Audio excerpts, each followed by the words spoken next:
तेनाली एक योद्धा। एक बार एक प्रसिद्ध योद्धा उत्तर भारत से विजयनगर आया। उसने कई युद्ध तथा पुरस्कार जीत रखे थे। इसके अतिरिक्त वह आज तक अपनी पूरी जिंदगी में मल्लयुद्ध में पराजित नहीं हुआ था। उसने युद्ध के लिए विजयनगर के योद्धाओं को ललकारा। उसके लंबे, गठीले व शक्तिशाली शरीर के सामने विजयनगर का कोई भी योद्धा टिक न सका। अब विजयनगर की प्रतिष्ठा दांव पर लग चुकी थी। इस बात से नगर के सभी योद्धा चिंतित थे। बाहर से आया हुआ एक व्यक्ति पूरे विजयनगर को ललकार रहा था और वे सब कुछ भी नहीं कर पा रहे थे।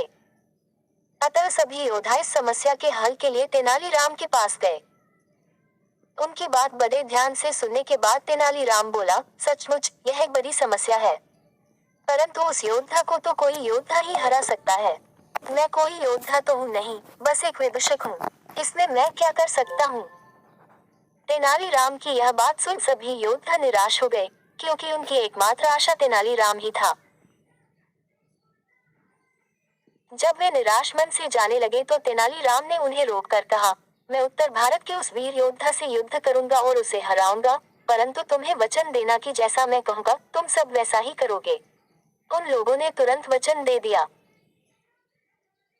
वचन लेने के बाद तेनालीराम बोला, शक्ति परीक्षण के दिन तुम सभी पदक पहना देना और उस योद्धा से मेरा परिचय अपने गुरु के रूप में कराना और मुझे अपने कंधे पर बैठा कर ले जाना।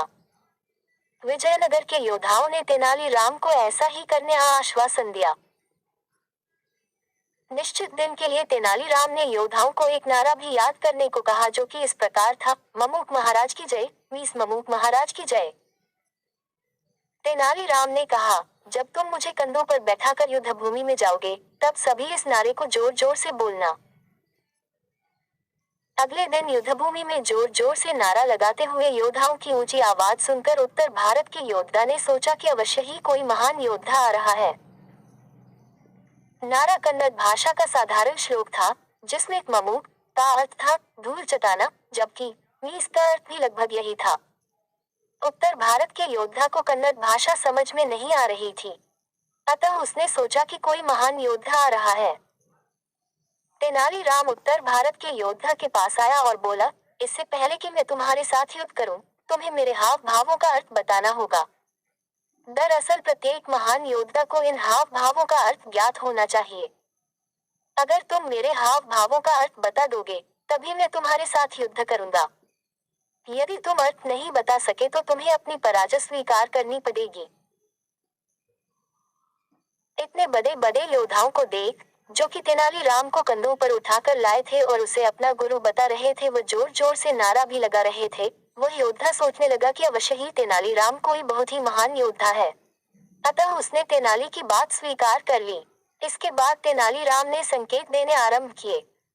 तेनालीराम ने सर्वप्रथम अपना दायां पैर आगे करके योद्धा की छाती को अपने दाएं हाथ से छुआ। फिर अपने बाएं हाथ से उसने स्वयं को छुआ। तत्पश्चात उसने अपने दाएं हाथ को बाएं हाथ पर रखकर जोर से उसने दबा दिया।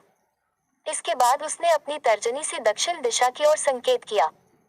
फिर उसने अपने दोनों हाथों की तर्जनी उंगलियों से एक गांठ बनाई। तत्पश्चात एक मुट्ठी मिट्टी उठाकर अपने मुंह में डालने का अभिनय किया।